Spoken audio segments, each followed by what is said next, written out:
Well, it's not that they care, it's that God cares. Yeah, but they decided that. Sure. Plus, not only that, God can see everything, remember?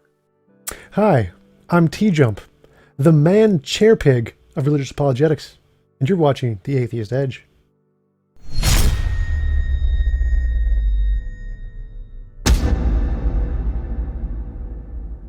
The Norwegian government removed 4 children from the home of their parents, Ruth and Marius Brodnariu, due to Christian radicalism and indoctrination.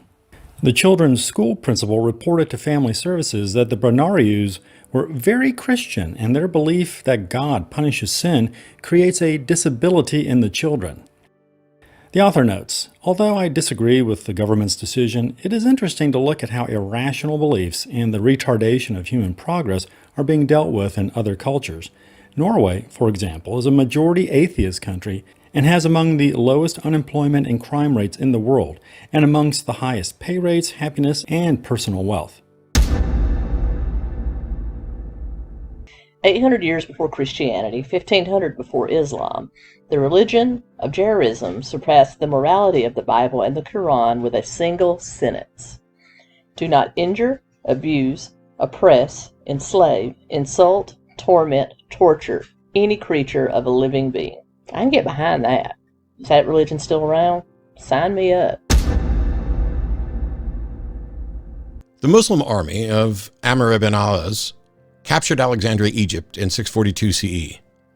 Before the destruction of Alexandria's famed library, Caliph Omar was asked which books should be spared.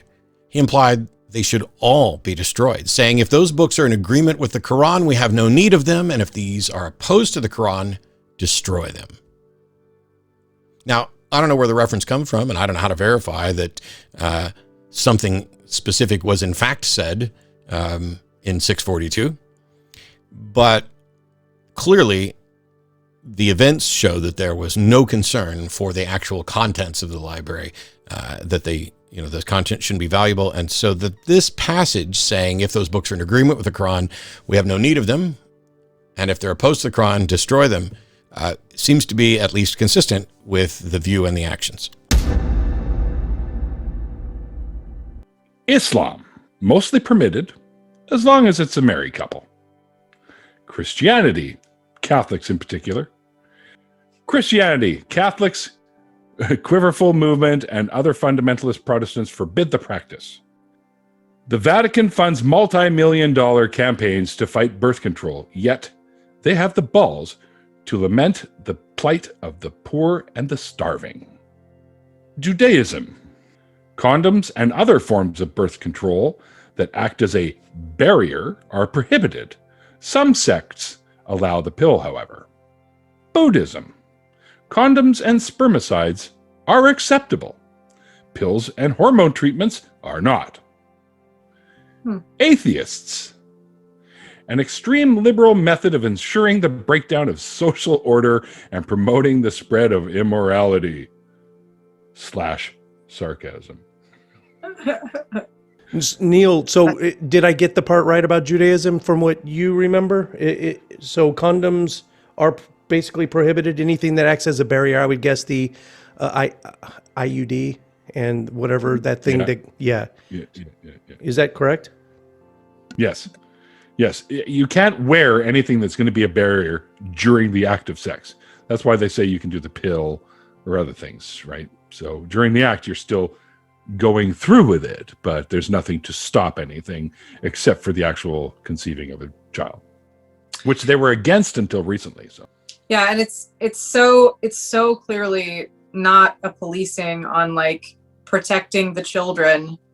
It's a policing of sexual activity. Like it is just jumping into people's bedrooms and saying you should feel bad for this and this and this, and you need to do this and not that. And it's like, why would you care? Why?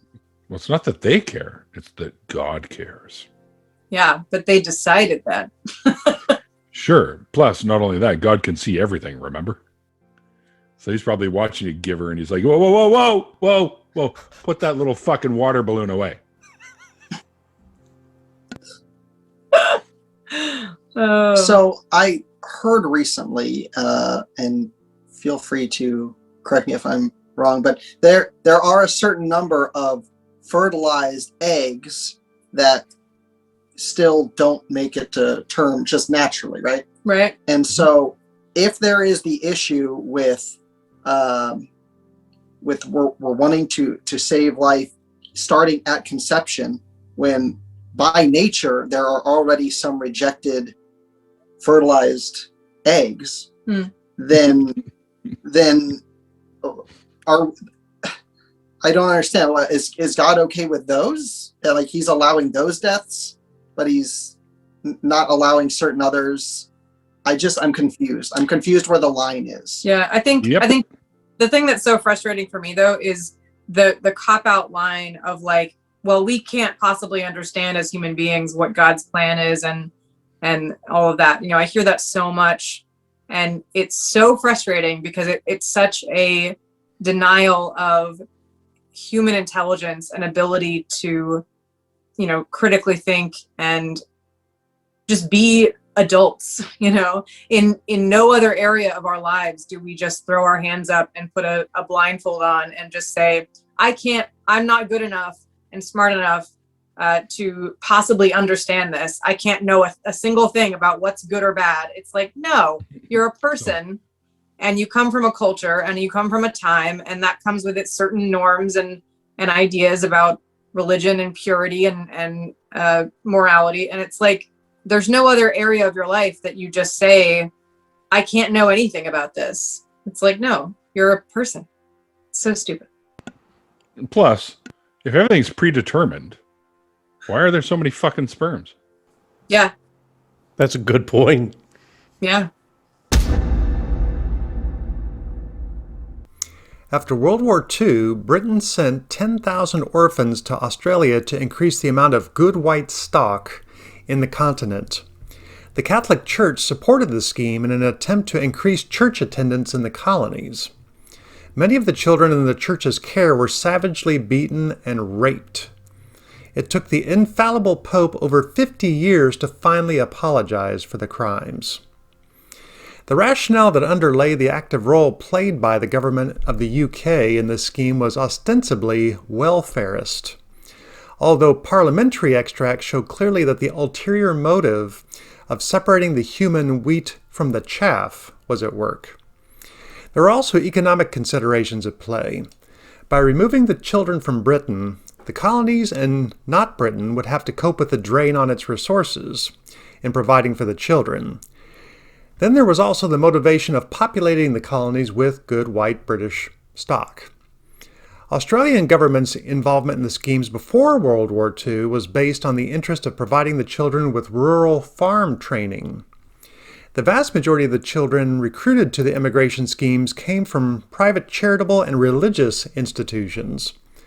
Families or single parents unable to care for the children often sought assistance from private organizations rather than have the children admitted to workhouses or state orphanages. These private organizations played the most significant role in the immigration schemes, and most notable among them before the Second World War were Barnardo's, Fairbridge, and the Catholic Church. Now, what steps were taken by the sending agencies to ensure that the child was in fact orphaned or deserted? Some reports say that the vast majority of child migrants were not orphans. They were far more likely to have been either abandoned or from a broken home or illegitimate, where the mother was forced to give up their illegitimate child. They came from all sorts of backgrounds and classes and were by no means necessarily poor. Another question is, what steps were taken to ensure that parental consent, in the case of non-orphan children, and the child's consent, in all other cases, was free and informed? The answer here is somewhat mixed. In some cases, parents did consent to the immigration of their children to Australia, but how informed was this consent is open to question. In some cases, parents consented on assurances that their children would have a better life in Australia and would be well cared for. For many children, this turned out to be pure fiction. In some cases, children were sent off to Australia without parental consent, even in some cases where the whereabouts of the parents were known. Even taking into consideration works that are somewhat polemical, one is still faced with 4 separate government parliamentary inquiries that gave credence to claims of maltreatment and sexual abuse. After the Second World War, the Catholic Church became a major player in the immigration of British children to Australia. It was the success of the Fairbridge and Barnadoes schemes that inspired the Catholic Church to become more involved in British child migrancy schemes. The motivations of the Catholic Church's increased involvement is varied, but arguably it included the desire to give children a more suitable religious training than what the Fairbridge was giving, and to maintain Catholic numbers against the Protestants in Australia. Then there was the additional source of income, as the British government provided financial assistance to the Catholic Church to aid the transportation to Australia of the children. The money which migrant children would bring in was more per head than state-placed children. The majority of the children were installed into Catholic charity organizations, such as those run by the Orders of the Christian Brothers and the Sisters of Mercy. Parliamentary inquiries in Britain and Australia in the past decade concluded that physical and sexual abuse in these organizations was widespread and systematic. The report cited one boy who had testified to the inquiry that the members of the Christian Brothers had competed as to see who could rape him 100 times first. But hey, at least the Catholic Church did say, sorry, our bad. Sure, it may have taken 50 plus years, but why are these kids complaining? Galileo had to wait 500 years for his papal apology, and even he's a lightweight. 5 centuries? The Jews had to wait 2 to 3 millennia for their apology from the Catholic Church. O God, support the Mujahideen for the triumph of your religion and the elevation of your word everywhere. O God, deal with the tyrant Jews, for they are within your power. O God, we ask you to face them and spare us their evil. Mujahideen are guerrilla fighters, tasked with spreading Islam to the world by whatever means necessary. The end always justifies the means. But if the Jews are within God's power, why are they even a concern? Surely God will deal with them as he sees fit, and therefore the appropriate course of action should be to just ignore them until God gets around to it. O God, support our brother Mujahideen for your sake everywhere. O God, grant them victory in Palestine, Kashmir, and Chechnya. O God, deal with the aggressor Jews and all aggressive infidels. God is the creator of everything, all life. Therefore, he must have put these other people there for some reason. If you believe God has a divine plan, why do you need to eliminate some other group of people? O God, destroy the tyrant Jews. O God, deal with the Jews and their supporters. O God, destroy them, for they are within your power. If they are within God's power, and he hasn't done anything about them in over 2,000 years, isn't the obvious conclusion that God wants those people there for some reason?